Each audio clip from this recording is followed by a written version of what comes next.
Espera, antes de hacer cualquier otra cosa, necesito que escuches esto. Encontré una carpeta en la laptop de mi esposo con el nombre de mi mamá. No era un álbum de fotos, no era un recordatorio de cumpleaños, era una carpeta, con subcarpetas, organizada por categorías, con fechas, mantenida, de la misma forma en que se mantiene un expediente sobre alguien a quien estás estudiando. La mujer cuyo nombre estaba en esa carpeta le había preparado café ese mismo día, y yo llevaba 5 años durmiendo a su lado. Marcos tenía 31 años cuando lo conocí. Yo tenía 26. Era del tipo de persona callada que uno confunde con profundidad. Aguas quietas, mirada reflexiva, nunca el más ruidoso en ningún lugar. Trabajaba en seguridad informática. Yo bromeaba diciendo que nunca terminé de entender bien qué hacía en su trabajo. Él sonreía y decía que la mayoría de la gente tampoco necesitaba saberlo. Yo pensé que eso era humildad. Con mi familia era extraordinario. A los pocos meses de estar juntos, mi mamá ya lo llamaba el sensato. Lo decía como el mayor de los elogios. Él la ayudó a mudarse de departamento. Él le eligió el celular nuevo, lo configuró él mismo y se pasó toda una tarde de domingo en su cocina enseñándole a usarlo. Ella le ofreció té y dijo que era un regalo del cielo. Usó esas palabras exactas, un regalo del cielo. Estuvimos 2 años de novios. Nos casamos un sábado de octubre. Yo lloré en el altar. Él no, pero me dije a mí misma que así era Marcos. Contenido, firme. Un hombre que sentía las cosas en silencio y las demostraba poco a poco. Me conté esa historia todos los días durante 5 años, y se me daba muy bien. Déjame decirte lo que noté, y luego déjame decirte lo que me dije a mí misma en su lugar. Siempre sabía cosas antes de que pudiera saberlas. Mi hermana me contó, solo a mí, en mi carro, en privado, que estaba pensando en renunciar a su trabajo. 2 días después, Marcos lo mencionó en la cena, con toda la naturalidad del mundo, como si fuera algo de ayer. Mi hermana se quedó paralizada, dijo que no se lo había dicho a él. Él se encogió de hombros y dijo que seguramente ella lo había mencionado en algún momento. Lo dejamos pasar. Siempre lo dejamos pasar porque la alternativa, cuestionarlo de verdad, era un lugar al que ninguna de nosotras quería ir. También tenía un conocimiento extrañamente específico del mundo de mi mamá. Una noche mencionó, así como al pasar, que ella se había escuchado cansada durante una llamada con mi tía la semana anterior. Yo no estuve en esa llamada. No mencioné esa llamada. No mencioné siquiera que mi tía había llamado. Me dije a mí misma que él era muy intuitivo, que ponía atención de formas en que otros hombres no lo hacían. Me sentía orgullosa de estar casada con alguien tan perceptivo. Su oficina siempre estaba con llave cuando él no estaba. Archivos de clientes, decía. Costumbre profesional. Yo lo respetaba. Me enorgullecía de respetarlo. Eso era exactamente lo que él necesitaba de mí. Pero lo que más me regresa, lo que me aprieta el pecho cada vez que lo recuerdo, es algo que dijo en la cena, como al año de casados. Le estaba contando sobre una llamada difícil con mi mamá. Una conversación privada, solo entre las dos, mientras Marcos supuestamente estaba en su oficina con la puerta cerrada. Le describía cómo ella había sonado preocupada, cómo había intentado disimularlo. Él escuchó, asintió, y luego dijo muy bajito: «Ella carga con mucho más de lo que te deja ver. No quiere que sientas el peso de eso». Me llevé la mano al corazón en esa mesa. Pensé, este hombre de verdad la conoce. Pensé, qué afortunada soy. Sí la conocía, solo que no de la manera que yo creía. Como a los 8 meses de casados, Marcos sugirió una aplicación de fotos compartidas para la familia. Algo sencillo, dijo, mejor que los grupos de WhatsApp. Él mismo la instaló en el celular de mi mamá, en el de mi hermana, y le explicó a cada una cómo usarla. Mi mamá se emocionó. Dijo que él siempre pensaba en todo.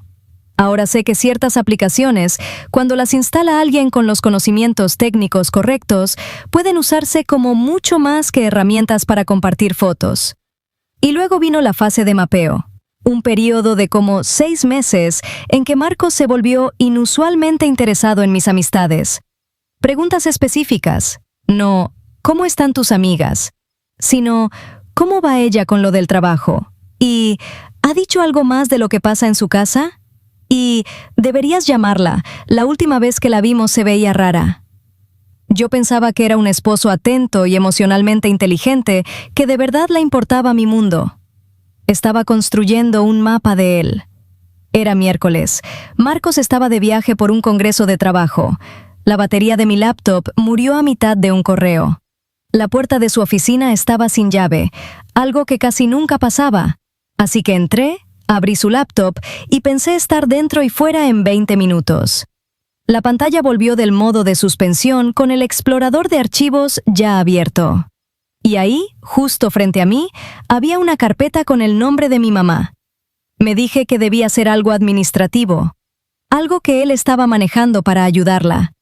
Pero entonces vi la carpeta de al lado, el nombre de mi hermana, y junto a esa, una carpeta con el nombre de la vecina de mi mamá. Una mujer que yo había mencionado exactamente una vez, 8 meses antes, en una frase de pasada. Me senté y abrí la primera carpeta. Dentro de la carpeta de mi mamá, archivos de audio, capturas de pantalla de sus conversaciones de texto, transcripciones parciales. Un documento de Word, de él, con entradas con fecha resumiendo cosas que ella había dicho. Conversaciones conmigo. Conversaciones con mi tía.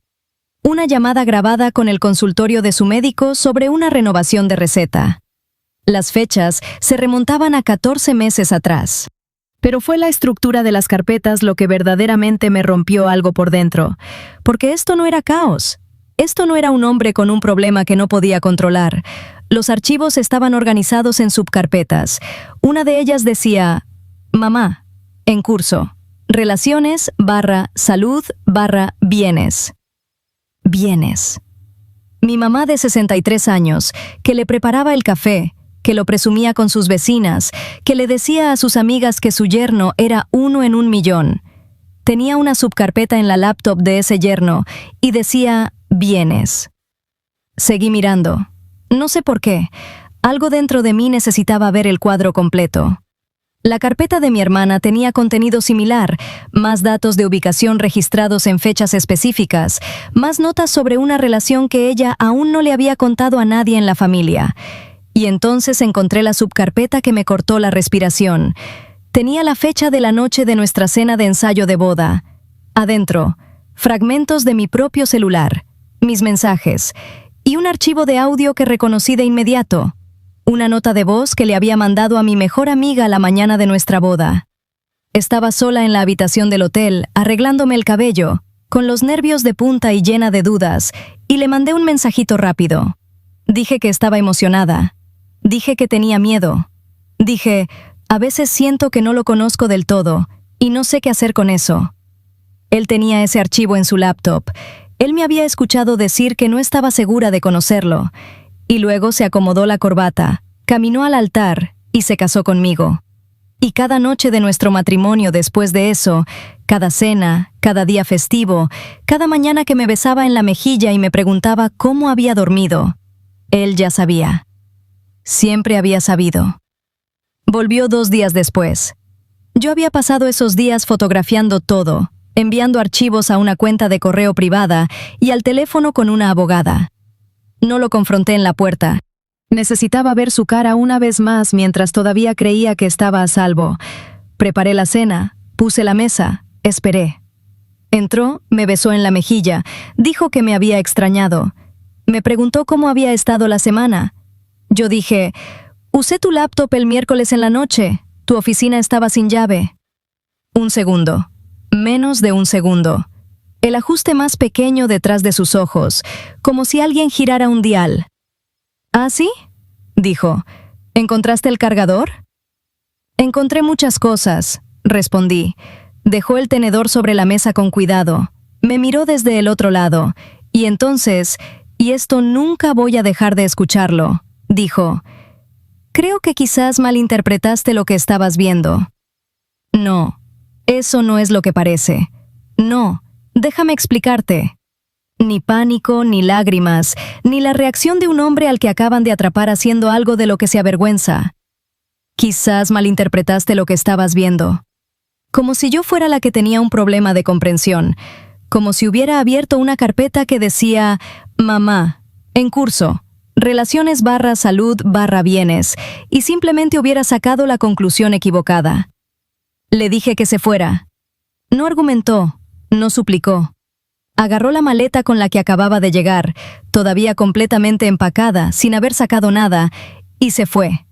Con calma, en silencio, como un hombre que ya había ensayado esta escena en su cabeza, como alguien que siempre supo, en algún nivel, que tarde o temprano llegaría un miércoles así. He hecho cosas genuinamente difíciles en mi vida. He acompañado a personas en hospitales. He tenido conversaciones que daría cualquier cosa por poder deshacer. He dado noticias que le cambiaron la vida a alguien. Nada ha sido como esto. Mi mamá tiene 63 años. Vive sola. Es generosa, cálida y confiada de esa manera en que lo son las personas que siempre han creído que la bondad, por lo general, se devuelve. Quiso a Marcos como las mamás quieren a los hombres que parecen buenos para sus hijas, completa, sin reservas, sin condiciones. Fui a su departamento un jueves por la mañana, me senté frente a ella en la misma mesa donde ella solía prepararle el café, y le conté todo. Se quedó muy callada. Luego bajó la mirada a sus manos, las manos que le habían servido tazas de té, que habían reído con sus chistes, que se habían aferrado a su brazo en nuestra boda. Y dijo, yo lo presumía, con mis amigas, con las señoras del edificio, les decía que mi yerno era de los que de verdad escuchan. Se detuvo. Y luego, en una voz que nunca le había escuchado y espero no volver a escuchar jamás, sí escuchaba, ¿verdad? No era una pregunta, y entonces se puso a llorar. No un llanto suave, el tipo de llanto que tiene vergüenza adentro, el que viene cuando alguien se da cuenta de que no solo fue engañada, sino específicamente elegida. Que su apertura, su gratitud, su confianza no eran algo incidental a lo que pasó, eran el punto. Lo que vino después casi me destruye. Levantó la vista y dijo, le conté cosas que nunca te conté a ti, cosas que nunca había dicho en voz alta a nadie. Él me hacía preguntas y yo pensaba que las hacía porque le importaba. Yo, mi futuro, asegurarse de que estuviera bien. Le dije dónde guardaba mis documentos financieros. Le conté cosas sobre mi salud que ni yo misma me había querido enfrentar. Se las conté porque creí, que amarte a ti significaba que él me iba a proteger a mí. Y luego dijo la frase que escucho todas las noches antes de dormirme. Pensé que le estaba hablando a familia. Lo que no estaba preparada para enfrentar, lo que nadie te dice, es que este tipo de traición no se queda contenida. Se mueve por una familia como algo tóxico en el agua. Todos lo beben antes de saber que estaba ahí. Mi hermana se enteró y no habló durante 2 días. Luego me llamó a medianoche, temblando, porque había empezado a recordar cosas, momentos en que Marcos sabía detalles de su vida que ella no podía explicar. Una conversación que él había mencionado y que nunca había ocurrido enfrente de él. Una preocupación que él había expresado sobre una amiga suya que no tenía forma de conocer. Mi tía llamó a mi mamá y estuvo llorando por teléfono durante 1 hora. Había estado en nuestra boda, había bailado en nuestra boda. Seguía repitiendo, le di la mano, le dije que te cuidara. Mi mamá dejó de usar su celular durante 2 semanas. Dijo que ya no sabía que era seguro. Dijo que sentía que las paredes de su departamento habían estado escuchando. No estaba equivocada al sentir eso. Mi abogada fue directa. Esto no era un asunto privado para manejar en silencio. Era un delito. Fuimos a la policía. No voy a romantizar el proceso porque fue lento, complicado y profundamente insatisfactorio de formas para las que no estaba emocionalmente preparada. Los delitos digitales no son como otros delitos. La evidencia tiene que manejarse con precisión, las leyes son específicas, los tiempos son largos. Lo que sí les voy a decir es esto. Cuando la detective asignada a nuestro caso revisó la documentación, las estructuras de carpetas, los archivos con fecha, los resúmenes escritos, las subcarpetas etiquetadas, me miró y dijo, esto no es alguien que cometió un error, esto es alguien que construyó una infraestructura, Hay un patrón de mantenimiento que se remonta a años. Esto era un sistema. Un sistema. Corriendo dentro de mi matrimonio. Corriendo junto a las cenas y los días festivos y los aniversarios y cada momento en que yo creía estar viviendo una vida normal. Y luego, semanas después de iniciada la investigación, llegó el detalle que lo cambió todo. No éramos las únicas. Había mujeres antes que yo. Y sus familias. Otras mamás que le habían preparado el té. Otras hermanas cuyas vidas privadas habían sido archivadas, fechadas y organizadas. Cuando escuché eso, tuve que orillarse a un lado de la calle.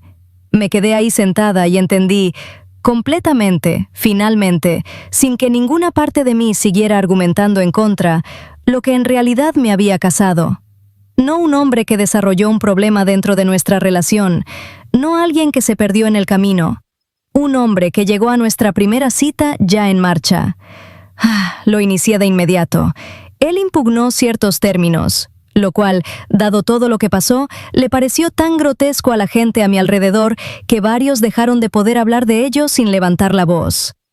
Revisar 5 años de recuerdos con información nueva es un tipo de daño específico. Cada viaje del que se quedó en casa para ponerse al corriente con el trabajo. Cada vez que mencionó algo que yo había dicho en privado con una precisión perfecta. Cada vez que mi mamá me contaba algo de una conversación que había tenido con él, donde él le había hecho preguntas tan atentas, donde había parecido tan cariñoso, donde ella había colgado sintiéndose vista.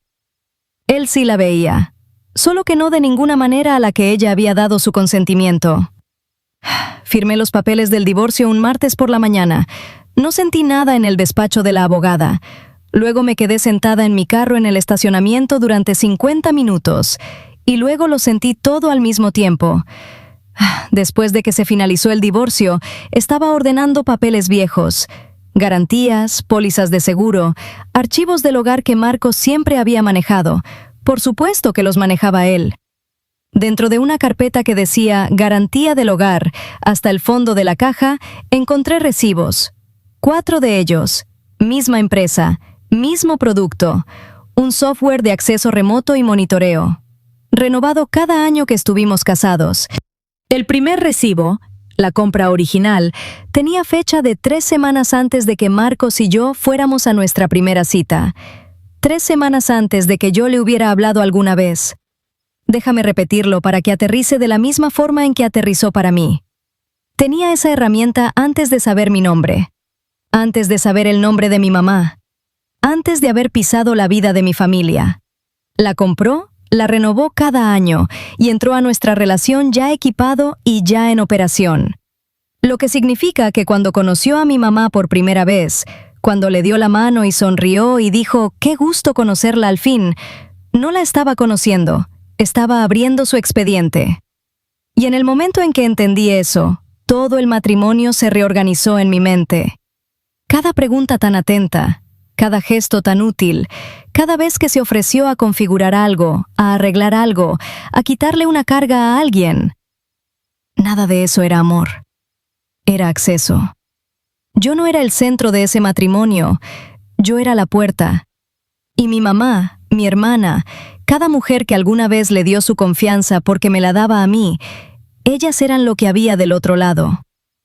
La pregunta que me sigue ahora, la que no puedo soltar por más que lo intente, no es sobre lo que nos hizo a nosotras.